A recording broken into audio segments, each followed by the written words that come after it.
Every family in every town, in every country on every continent has one. It's a cabinet, not particularly odd, not out of place. The paint was peeling a bit on the corners, and the knob was a bit loose. The inside smelled like dust, and the paint wasn't the same as the kitchen walls. You hid in there once during a game of hide and seek. No one told you that it doesn't open back to your reality. Don't worry, you can't tell the difference. But everyone misses you. In winter of 1944, with overtaxed supply lines in the Ardennes, a German medic had completely run out of plasma, bandages, and antiseptic. During one particularly bad round of mortar fire, his encampment suddenly became a bloodbath. The survivors claimed to hear, above the screams and barked commands of their lieutenant, someone cackling with almost girlish glee. The medic had made his rounds during the fire, in almost complete darkness, as he had done so many times before, but never this short on supplies. The bombardment moved to the other ends of the line. Most men dropped off to sleep in the dark hours of the morning.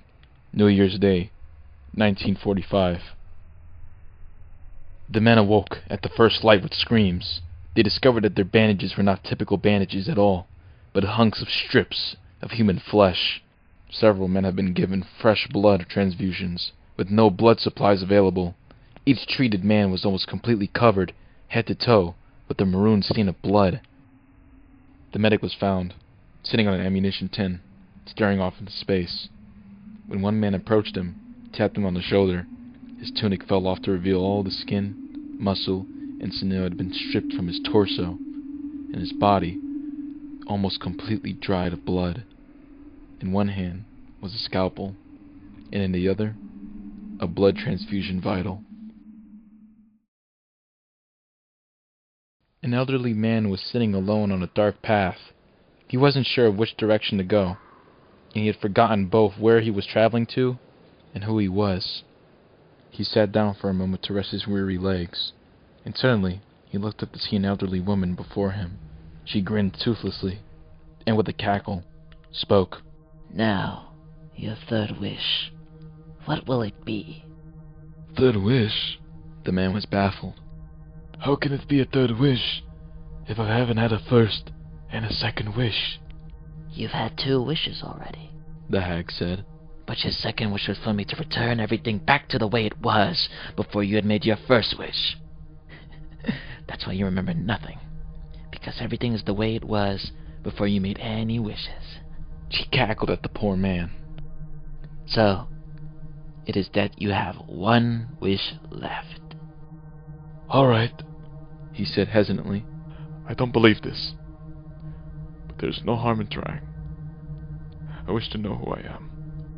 Funny, said the old woman, as she granted his wish and disappeared forever. That was your first wish. Go to any mirror and put your hand against the glass. Don't worry, nothing will grab you. Wait. Sometimes it takes half a day. Sometimes it takes a moment.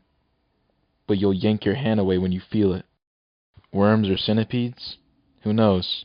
All pressed tight like there's no more room on that side, wriggling against your skin. When you pull back, the glass is the same, and you'll be unharmed. But now you know it's there. You don't know it, but someone has been removed from your life. They haven't died, they haven't moved, they have simply ceased to be from the present and future and history. However, you still know that they were there. You faintly recall the broken memories of someone else there. Someone who should have been there, but you think you're crazy. You go to do something, but you can't remember what. It was them. They wanted to talk to you.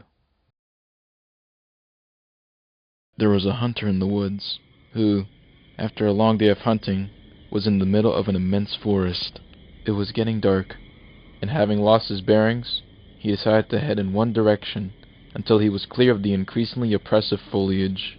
After what seemed like hours, he came across a cabin in a small clearing. Realizing how dark it had grown, he decided to see if he can stay there for the night. He approached and found the door ajar. Nobody was inside. The hunter flopped down on a single bed, deciding to explain himself to the owner in the morning. As he looked around, he was surprised to see the walls was adorned by many portraits, all painted in incredible detail. Without exception, they appeared to be staring down at him, their features twisted into looks of hatred. Staring back, he grew increasingly uncomfortable. Making a concerted effort to ignore the many hateful faces, he turned to face the wall, and exhausted, he fell into a restless sleep. Face down on an unfamiliar bed, he turned, blinking in an unexpected sunlight. Looking up, he discovered that the cabin had no portraits, only windows.